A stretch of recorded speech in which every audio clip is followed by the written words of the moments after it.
हाँ, फ्रिक्शन का example second. पहले लैंग्वेज समझना क्या बोल रहा है। एल लेंथ और डब्ल्यू बार की लेंथ कितनी है एल और डब्ल्यू वेट की एक समान सीधी यानी यूनिफॉर्म सब जगह से सेम है। उसका फीट जो पाद है किसी रफ क्षैतिज भूमि पर और ऊपर वाला सिरा किसी स्मूथ दीवार के साथ। ये लैडर है क्लियर। इसका जो एक सिरा है रफ तो क्या है फ्लोर है क्लियर। ये रफ फ्लोर है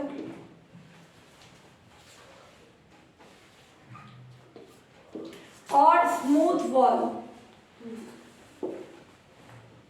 जब रफ फ्लोर है तो क्या आ जाएगा फ्रिक्शन की कंडीशन। ये स्मूथ होने के कारण यहाँ कोई फ्रिक्शन नहीं है।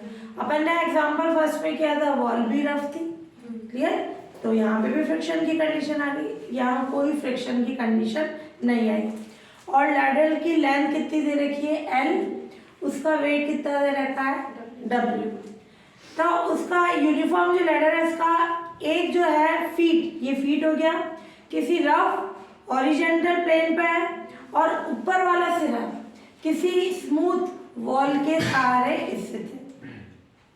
और लैडर का ऊर्ध्वाधर से ये जो वर्टिकल लाइन है उससे झुकाव कितना है अल्फा, ये दे रखा है। पहले वाले क्वेश्चन में अपन ने नीचे वाला लिया था, नीचे वाला पूछ रहा था, इस पे ऊपर वाला दे रखा है। और फीट से सी डिस्टेंस पर कोई क्षैतिज बल, ये फीट है इसका, इससे सी डिस्टेंस पर है ना, इसी डिस्टेंस पर कोई पॉइंट है, उस पे एक क्षैतिज बल यानी हॉरिजॉन्टल फोर्स P से सीढ़ी को दीवार की ओर खींचा जाता है। कैसे खींचेंगे, ये फोर्स लगाया अपन ने, कहाँ लगेगा राइट साइड। ध्यान से कॉन्सेप्ट समझना, सीढ़ी को P फोर्स से राइट साइड में खींच रहे। जब ये खींचेंगे तो ये कहाँ से कहाँ जाएगा इधर, इसकी पोजीशन क्या हो जाएगी इधर होगी। यानी ये स्लाइड करके कहाँ आई राइट साइड में। जहां स्लाइड करके आएगी उसके अपोजिट डायरेक्शन में फ्रिक्शन आ जाएगा, फोर्स ऑफ फ्रिक्शन। फ्रिक्शन का मतलब अंडरस्टूड होगा फोर्स ऑफ फ्रिक्शन, घर्षण बल क्लियर। उस पे किया था कंडीशन उल्टी थी, उधर साइड हो रही थी तो म्यू आर राइट साइड में लगा। इस पे P बल से खींच रहे हैं अपन P फोर्स से, तो वो इधर आएगी, इधर आएगी, इसके अपोजिट डायरेक्शन में क्या लगेगा म्यू। फिर इसमें खींचा जाता है तो प्रूफ करना है कि P की वैल्यू ये होनी चाहिए, इससे अधिक नहीं होनी चाहिए। और म्यू क्या है अपना कोएफिशिएंट ऑफ फ्रिक्शन है। ये अपन ने लेट कर लिया नॉर्मल रिएक्शन R क्लियर। सीढ़ी राइट साइड में जा रही है, इसके अपोजिट डायरेक्शन में क्या लगेगा म्यू क्लियर। अब ये वॉल स्मूथ है, स्मूथ होने के कारण यहाँ कोई फ्रिक्शन नहीं होगा। बट जो सीढ़ी का ये दूसरा सिरा है वॉल को टच कर रहा है तो वो बैलेंस कब होगा नॉर्मल रिएक्शन से। एस तो आ जाएगा, म्यू एस नहीं आएगा अपने पास क्लियर। स्मूथ होने के कारण, स्मूथ वॉल होने के कारण म्यू एस की कंडीशन नहीं आएगी। तो यहाँ आपने कोएफिशिएंट ऑफ फ्रिक्शन म्यू दे रखा है, एक ही जगह आएगा, तो ये कितना हो गया म्यू आर, या आर अपन ने मान लिया था। तो इसमें अपन ने क्या क्या निकालनी है, इस पे P की मैक्सिमम वैल्यू। ध्यान से देखना, क्या इस पे दे रखा है क्या कि जो लैडर का सेंटर ऑफ ग्रेविटी है उसे A/B में डिवाइड करना है, नहीं। इसका मतलब यहाँ G कैसा हो गया मिड पॉइंट। लेंथ कितनी है टोटल, तो ये L/2 और ये भी कितनी होगी L/2। और ये पॉइंट D इस फीट से कितनी डिस्टेंस पर है C पर है। Concept clear. डायग्राम में है प्रॉब्लम, P राइट साइड में लगा, इसके अपोजिट डायरेक्शन में आ गया। तो ये क्या लेना है, ये AB equals to L length की यूनिफॉर्म, यानी यूनिफॉर्म का अलग सब जगह से इसकी मोटाई सेम है ना। यूनि पतली है कहीं मोटी है तो वेट जी पे आते ही है ना। यूनिफॉर्म लैडर है,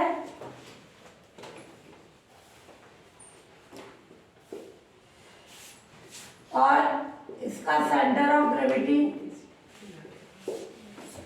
जी है, और इस पर लैडर का वेट कितना है, जो सीढ़ी का वेट है वो कितना है, कैपिटल डब्ल्यू। क्लियर? सीढ़ी का एक सिरा कहाँ है, रफ फ्लोर के पॉइंट ए पर है, का वन एंड पॉइंट है ना, जो एक सिरा rough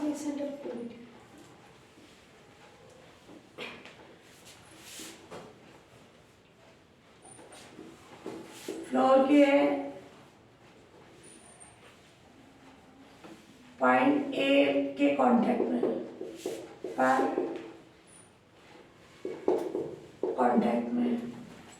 clear? Late rough floor के परपेंडिकुलर रफ फ्लोर पर नॉर्मल रिएक्शन, नॉर्मल का मतलब ही है वो परपेंडिकुलर है ना, आ रहे क्लियर? तो लेट रफ फ्लोर पर नॉर्मल रिएक्शन क्या हो गया, आर। तो इससे क्या कंडीशन आ जाएगी अपने पास,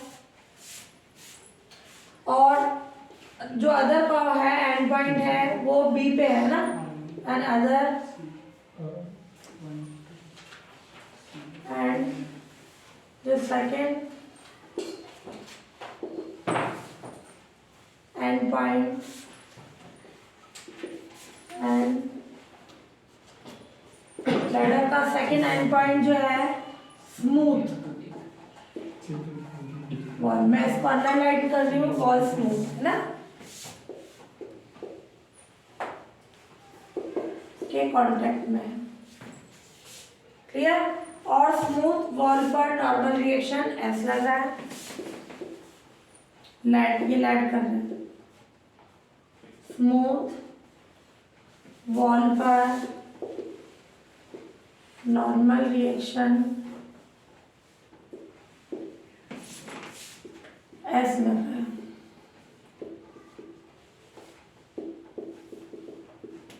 अब ए से स्मॉल डी डिस्टेंस पर AD इक्वल्स टू सी है ना, AD इक्वल्स टू क्या है, सी, और पॉइंट डी पर P फोर्स से लैडर को स्मूथ वॉल की ओर ले जाना है ना, वहां ले जाना है अपने को।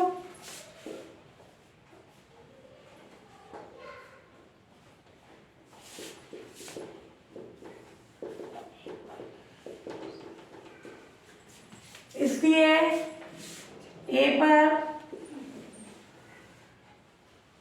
Force of friction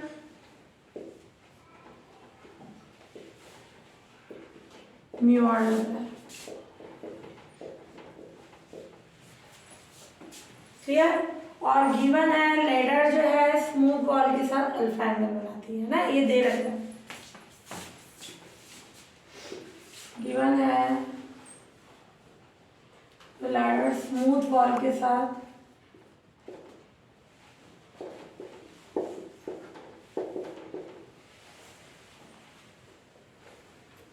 alpha angle बनाती है। क्लियर? अब इनका क्या ले लें अपन, क्षैतिज और ऊर्ध्वाधर डायरेक्शन में ले लें, तो साम्यावस्था के लिए हॉरिजॉन्टल और वर्टिकल डायरेक्शन में ले लें। आर किसको बैलेंस करेगा, डब्ल्यू को। क्लियर? बाकी इसके अकॉर्डिंग कंडीशन ले लें, तो वर्टिकल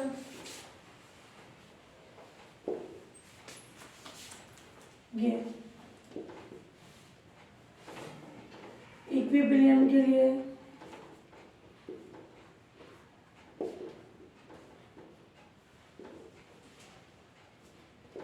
फोर्सेस का वर्टिकल डायरेक्शन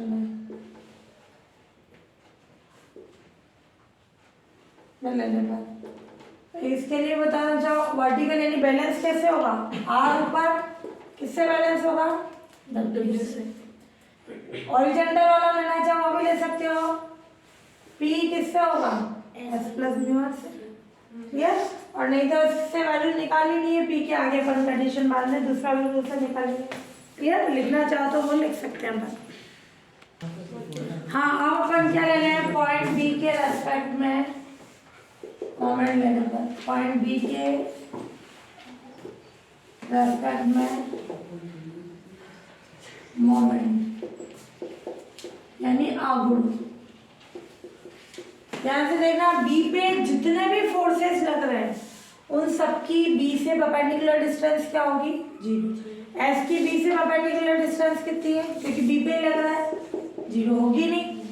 हाँ, अब R के लिए क्या लगेगी? ये C तो इधर है, D ले लेना, नहीं तो कंफ्यूज हो जाओगे। D E ले लो ना। हाँ, अब ध्यान से देखना, R की परपेंडिकुलर डिस्टेंस कौन सी है? ये R को मैंने आगे बढ़ाया यानी AE। क्लियर? B या H ले लो तो वही AE है, तो क्या आ जाएगी? R AE। डायरेक्शन देखना है इसकी, R की, घूम के वापस वही आनी चाहिए। आ रही है? तो कैसा घुमा? क्लॉकवाइज। क्लॉकवाइज पे क्या आएगी? माइनस। क्लियर? केवल डायरेक्शन का ध्यान रखना है ना। हाँ, अब अपन बात करें W की। W की ये क्या हो जाएगी?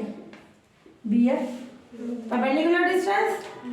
ये W की एक्शन लाइन जो क्रिया रेखा है, उस क्रिया रेखा की B से डिस्टेंस क्या आ जाएगी? Perpendicular BF। हाँ, कैसी डायरेक्शन है? कैसा होगा? Anti clockwise. Anti clockwise. तो WBF।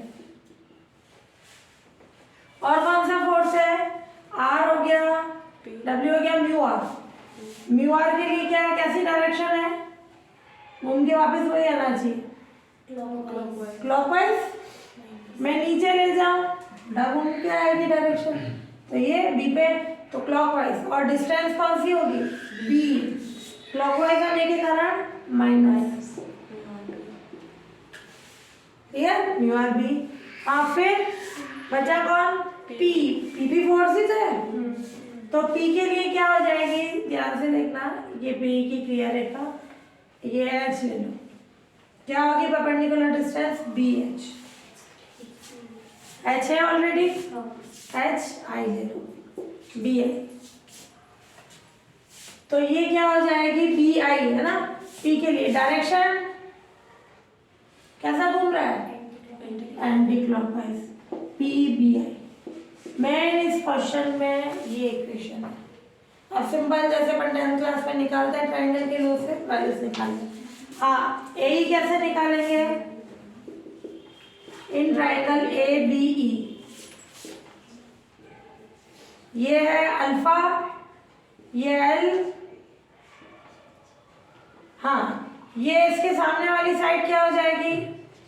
90 के सामने वाली H, हाइपोटेन्यूज कर्ण है, 90 के सामने वाली P और ये बेस। ये B की कंडीशन बेस हो गया। तो क्या ले? B क्या हो जाएगा? B अपॉन AB कितना होगा? Cos alpha. तो B equals to L cos alpha. और AE कितना हो जाएगा? लंब अपॉन कर्ण क्या हो जाएगा? Sine alpha. डायरेक्ट लिखते हैं, B आ गया, AE आ गया, ये B आ गया, AE आ गया। अब क्या निकालना? BF। BF कौन सा ट्रायंगल है? ये अल्फा है, तो ये कितना होगा? 90 माइनस अल्फा। ये 90 माइनस अल्फा।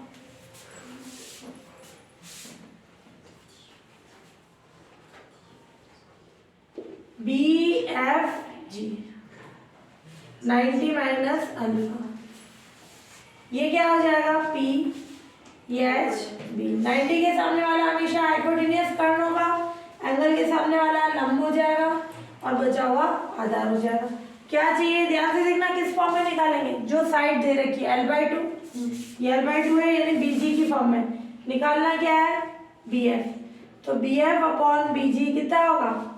आधार अपॉन कर्ण, base upon hypotenuse, cos alpha 90 minus alpha. BC कितना है L/2 साइन अल्फा निकल गया। ये भी बचा कौन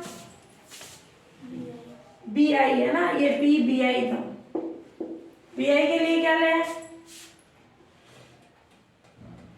ये B ये I और ये D कितना हो जाएगा। ये अगर C है तो बची भी कितनी होगी L-C। लेटर की लेंथ कितनी है L, ये C है तो L-C। ये एंगल है अल्फा, तो ये कितना हो जाएगा अपने पास P, ये H ये B। इस साइड की फॉर्म में निकालेंगे तो BI अपॉन ये क्या हो जाएगा H, यानी कितना होगा ये आ जाएगा BD cos अल्फा। तो ये कितना हो गया BI equals to L-C cos alpha. आ गई सारी वैल्यूज, ये वैल्यूज पुट कर दे अपन। तो क्या हो जाएगा माइनस R A कितना है अपने पास L sine alpha, W R को भी क्या लिख सकते हैं W, क्लियर, R को भी लिख लेना W, क्योंकि R माना था W तो दे रखा था। BF कितना है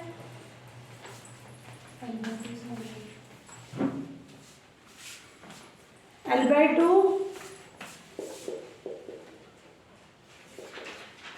साइन अल्फा है ना। ये क्या है अपना BF और म्यू R B कितना है L cos alpha plus P BI कितना है C cos अल्फा। इसको सॉल्व कर लेना, P की वैल्यू आ जाएगी, क्लियर। तो ये P आ जाएगा अपने पास, यहाँ बता देना R अपन ने W रखा है, P की वैल्यू आएगी LW tan alpha plus mu minus tan अल्फा/2 L-C। और इसमें भी क्या करोगे, इसमें किससे डिवाइड कर दें अपन LW और tan अल्फा को क्या लिख सकते हैं म्यू, म्यू क्या होता है ये, तो ये LW ये क्या हो जाएगा म्यू 1/2, नहीं सॉरी इससे नहीं किया, वो तो अपने उसमें होता है रिजल्टेंट में, ये हाफ है, इससे क्या आ जाएगा ये तो म्यू और ये 1/2 tan अल्फा L-C। ये P की वैल्यू है, यानी P इससे मैक्सिमम नहीं होना चाहिए, hence prove. Clear. Main questions में हॉरिजॉन्टल वर्टिकल वाला और ये मोमेंट की कंडीशन।